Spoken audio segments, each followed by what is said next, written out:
Alright, and we're rolling. Hello, crackheads. It's Caden Bailey, aka Smooth Lettuce. I guess that's probably what most people watching this probably call me. And, this is the first ever episode of the Banshee Project. So that's a heck of a name for a show that isn't scary. We got Tesla. He's not going to be talking too much, but he's in the back so you can say hey. Hello? Yes, sir. And, yeah, so I guess this is just going to be a basic rundown talking about podcasts. Well, first of all, I'm lucky because this is extremely easy to do. It's just like an app, and you record it, and you can distribute it.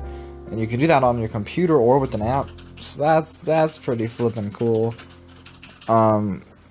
So yeah, it's called Anchor. And I think it's like a child company of Spotify. And I like Spotify.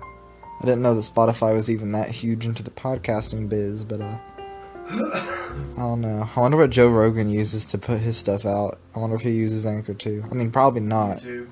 Probably, yeah. I mean, no, but I'm saying for distribution, because this stuff can be on. Yeah. Just go on YouTube. Yeah. I think that the only place I've ever really listened to him on is YouTube.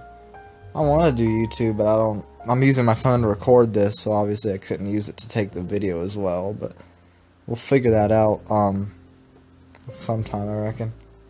So yeah, it's a sunny day. Well, somewhat sunny. It's kind of like gloomy, but it's nothing too much is going on because everybody's staying home pretty much for the most part. But the state, Florida, for anybody wondering, state should be opening up when, like, it's gonna be at the beginning, like beginning to mid-May, something like that. I think they're starting to get the ball rolling on May 1st, right? Something. Yeah.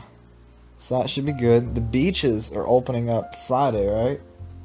Yes. Yeah, that is May 1st. So yes, the ball will be rolling May 1st, and hopefully, yeah, that'll be really, really smooth. So, very excited about that. I've been kept away from my people for too long, and I guess our first taste of freedom since quarantine started will be going to the beach. So I think it's pretty neat that the instant we get let out of our cage, I get to see a bunch of girls in bikinis and go for a swim. So I'm not complaining. So that'll be good. The beach is cool. I do kind of sometimes wonder, like, what is in the water. Because people pee in that water. I pee in that water. I pee in that, and I'm not afraid to admit it. I pee in that water. Oh, heck yeah. But, like, people go in there with, like, scabs and stuff. Like, if they have, okay. Like, if somebody has, let's think of something that could be spread. Like, say if somebody has, like, herpes, and then they get in the water and, like, I don't know, open their mouths in the water, and then I swim in the same spot that they did, and for some reason open my mouth in the water, would that give me herpes? Do you reckon? Chase? Don't think so. I don't know. I think to get herpes, it has to be like an open sore, and you have to, like... Or you gotta kiss. I don't know. Because you can get it from kissing. And because I remember this one time, I kissed my ex, and then, like, two weeks later, I had, like, this thing on my face. And I'm like, wasn't that freaking excellent? But I don't know, I wonder about that. The beaches are cool, but then you get in the water and you think of all the filthy humans who have been there, and then you're like, you know what? You know, I think I'll just stay out of the water, because that greatly decreases my risks of contracting hepatitis. Jellyfish stings are also something that is a minor inconvenience, but rubbing sand on that helps. Okay, sand and salt are not the same thing, right? Because sand, I don't know why, but I always... Different, dude. See, I don't know why, but whenever... Sand is crushed rocks. Oh, yeah. Salt is like salt. Because I don't know why, but whenever I was little, I used to always equate the two to one another. I guess because you can find them on the same place. No. Because I know that rubbing sand on a jellyfish sting helps it. Just like putting salt on a wound technically disinfects that crap, doesn't it? Yeah. But it also hurts extremely badly. From what I've heard. I don't know exactly what it is. Yeah, because I know that I know it hurts bad. Whatever it does, I know it hurts bad. Because remember that movie we watched it, Autopsy, where like the deranged doctors like drilled a hole in that girl's head, and and then they poured sauce in it. That was gross. That was really gross.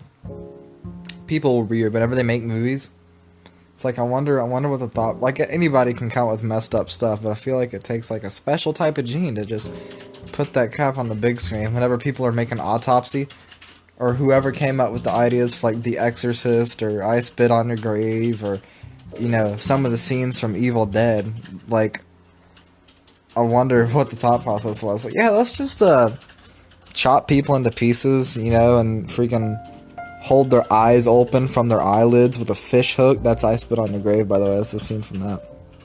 That was bloody disturbing. Yeah, we're just flowing through all our topics. We just went from the beach to gory movies. So I guess the next progression is probably talking about like food. So, what do you think? Okay, so what do you think is the best fast food place? Sorry, I didn't know you were busy. I used to think it's Whataburger, but it's kind of close between Taco Bell and Whataburger. But we also don't have like In-N-Out Burger or certain places that like the West Coast has. So. Yeah. But I don't know. Taco Bell has so much stuff on their menu; it's insane.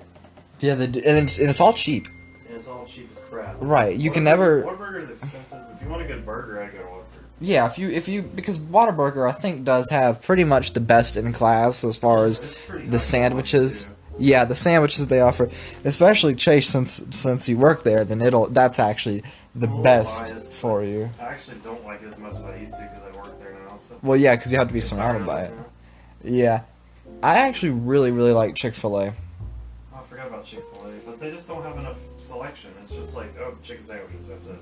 Yeah, pretty much. I was in the mood for a chicken sandwich. If I am, I'd probably go Chick-fil-A. That is true. See, have you tried like I think it's Popeyes or KFC's chicken sandwiches? Oh my lord! I don't think I have. Dude, they're like these giant. They're huge. They're so good. They're so good. I know that because I like to equate Chick-fil-A is like the Metallica of fast food restaurants because it's chicken for people who don't really care about chicken. Like me, like you don't see Metallica is like metal for people who don't like metal. Like mainstream. Like generic metal. Right. Yeah. Just like Chick-fil-A. And no offense to Metallica, by the way. I love their music, but it's just like generic it's radio music. Yeah. Right, things that get people into that genre. Things that get people into that genre, and that's the same thing with Chick-fil-A is I'm not a huge chicken guy. I mean, I like chicken nuggets, but you know what I mean. Like you don't see me obsessing over like chicken, but I still love Chick-fil-A. I don't even like chicken sandwiches, and I like Chick-fil-A. I think that they and their fries. Yeah. I think their fries are something to be gawked at as well. I think that they're really good. And their fries, let's see, their soda's good. Soda's good in general, so I don't even know why I brought that up. So, their frosted coffee. That is a gift from God. I love frosted coffee. Have you tried that before, by the way? What? The frosted coffee from Chick-fil-A? Negative. Sounds amazing though. It is. It is basically like a frappuccino. Yeah, it's in the same realm. It's like a milkshake. It's like a coffee milkshake, pretty much. It's the best, and you can get a large for like $5, which is still a lot of money for a liquid. But when you compare it to like Starbucks or Smoothie King, you're saving yourself money. And in my opinion, I think that's probably the best coffee-related beverage money could buy, actually. And I'm excited for when our mall, I guess I'm not going to disclose what mall it is, but anyways, our mall opens up. I'm excited for that because taro milk, and I think me and you have sampled it before, but it's at the Chinese place. All this negative stigma towards Chinese and Asian restaurants, you hate to see it. Yeah, I'm not going to lie, I haven't been to a Chinese place since all this started, but... Yeah. See, I'm mixed on it because I feel like... It's not... We live in Florida, okay? It's not like we live in... If it was California, it'd be different. Right. Because that's right next to China. But it's like people that live here in Pace and they don't like travel to China and stuff. Right. Like whenever this whole thing like first came to the United States. Or anything, but yeah. Like whenever this whole thing like. Be careful. Yeah, like whenever this whole thing first came to the United States, I feel like I could have understood it, but this is just my personal opinion. I feel like if you are at this stage, like still like avoiding like Asian foods, I think you're just being a little bit of a putz. I like what are the chances? Like, oh, Nuts. yeah, Asian Jimmy down here just visits China every freaking weekend. Like, no, that's not how that works. That's never been how that worked. And the food from Chinese restaurants, obviously, they're not, ooh, straight out of China to the fryer. They freaking, no, they're here. They've been here. What was that? Yes, the taro milk, though. That's from a Chinese restaurant, or at least an Asian one. It might be Japanese, but it's Asian something, and it's great. Taro milk is like birthday cake and a beverage. I remember that because me and you went to the mall together that one night. Remember, and you went to go get food, and then I was like, "Hey, bro, I'm gonna go down there and do my own thing, grab some taro milk real quick." And I got that, and then I walked it back over to you, and I told you to try it, and it's great. It's purple, just purplish liquid. They sell taro kits, the kit. Okay, English. I guess the taro kit is probably not the right terminology for that, but they sell the little powder that you can, in turn mix up into your milk. So it's basically chocolate milk for people who are over the age of 7. And yeah, it's really insane. Foreign food in general, I think is like pretty much the best. America has really good food, it's just that I've been used to it my whole life. So now, whenever I'm over here eating, like, Chinese food or whatever, then I guess it's just packs extra punch. And it's a lot more flavorful, I believe. It's like, it's got a punch that other foods do not quite carry, with all their sauces and stuff. Chinese food's got some weird, like the duck sauce. I still don't quite understand the duck sauce thing. I don't put that on anything. I put soy sauce on a lot of things, but I don't put duck sauce. Because it's like, duck sauce is the sweet one, right? It's like sweet-ish. Yeah, it's like sweet, kind of syrupy. See, I don't understand that. I've never been one to use duck sauce on my food. I love soy sauce. Now, as much as I don't like the idea of taking too much soy, I'm guessing that there's soy in soy sauce, hence the name. But my biology teacher was telling me about that. A lot of these protein shakes and protein supplements that people take have a lot of artificial. I guess you could probably call it artificial protein. It's made with soy, and it turns out studies have shown that men who like take a lot of soy, like protein shakes or whatever, whenever you take a lot of soy, it actually builds up your estrogen, so your voice will get a little bit higher, and I guess probably sperm count gets lower, and you might get a couple breastises, and that's not fun. So translated, if you want your manhood to stay manhood and not womanhood, then oh, speaking of hood, Little Red Riding Hood, Little Red Riding from the Hood. I guess that's just a small plug that I can do, but cool musician called Clobo Cop. I thought it was pronounced Shlobo, but she said Clobo on one of her songs. So I guess Shlobo would be like not with the C. Yeah. So we got Clobo Cop, and yeah, she's Schlabo Cop. Schlobby Cop. Can I get some schlobby top? Can I get a number? Is this podcast have to be like G-rated or? This podcast, it's gonna be G-rated with whatever I say. You can say, preferably not too much, but I'm not gonna say the F word. So. It's not like I'm going to like just get mad if you say something, because you're an adult and I'm not. But it's like I'm not gonna say like the N word or something. Nibba, please. Anyways, this is yes, Clobo Cop makes really good music. That was completely off topic, but I'm switching from topic to topic. But yeah, check her out. Anywho, yes. Let's see, what did we talk about? We talked about soy, we talked about Asian restaurants.